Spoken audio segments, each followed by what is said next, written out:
How do we end homelessness? Social housing now. How do we end homelessness? Social housing now. All right, thank you.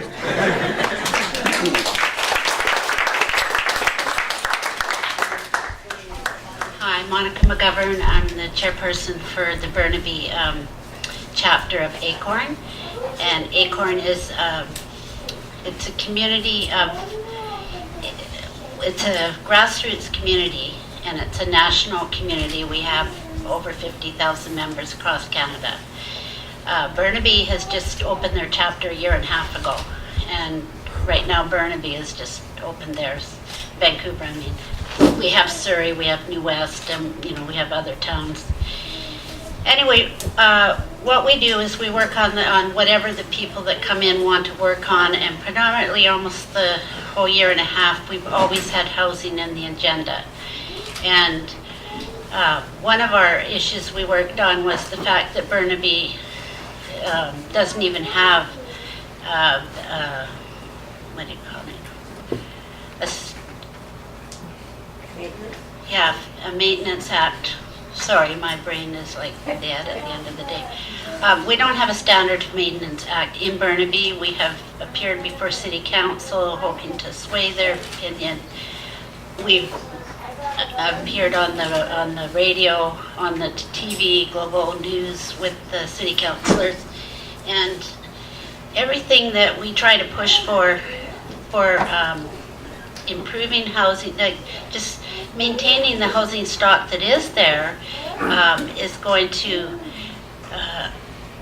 benefit the people living there. It just falls by deaf ears, and they figure that no, this is a provincial responsibility, and almost everything we've asked for on a social justice issue it's a provincial responsibility, and I agree.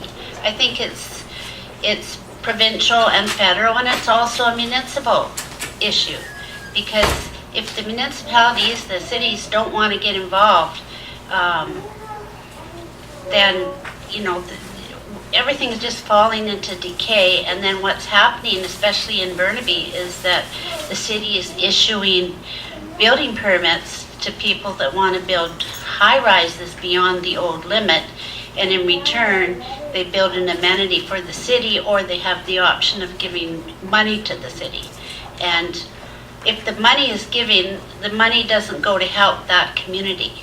And even if they build an amenity, what happens is the people that, the moderate and the low income people, can no longer afford to live there, because the areas, well, they're developing the four major areas, but we had a student come from UBC showing us the research that the Edmonds corridor and around Metrotown, Beresford area has always been, over the last 50 years, a low-income area.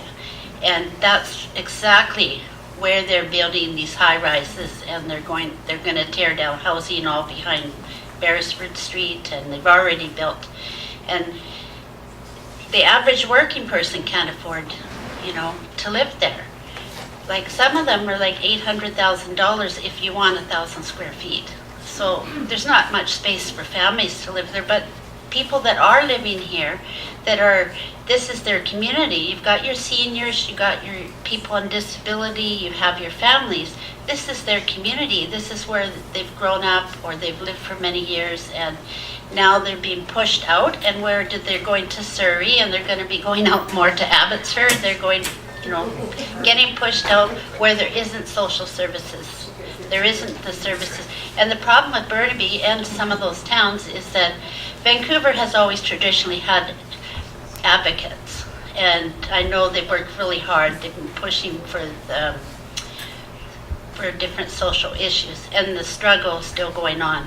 But Burnaby, we never had advocates like that, and so what we're doing in ACORN is we're trying to draw the media attention and the government attention by, we have actions, like we had an action at one of those new developments.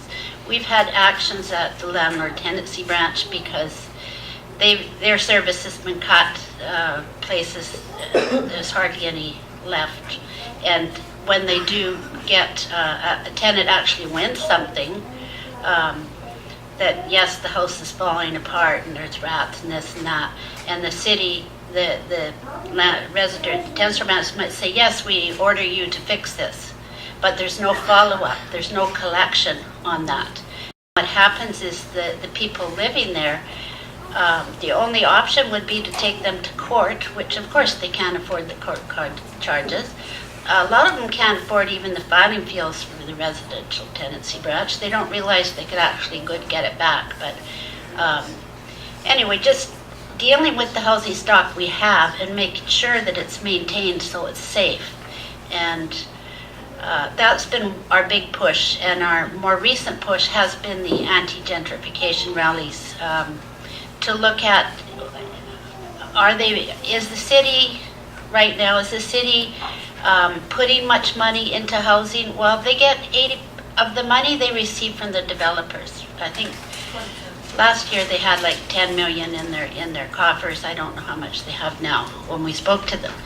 They only earmark 20% of that for housing issues, and 80% just goes into the general coffers and can be used anywhere in Burnaby. So why not up that percentage and use some of that money to help provide more social housing? And the other thing is that the city council really, they don't even believe they have a homeless problem in Burnaby. Whereas I personally know of people that have been forced out of their homes, have been living under the hospital heating, where the heating vents are, living in different places. People couch surfing, like your homeless numbers in Abbotsford. If you have 300 on the street, you have at least 10 times that amount of people that don't have a permanent home, that are staying with a friend or just rotating where they're staying.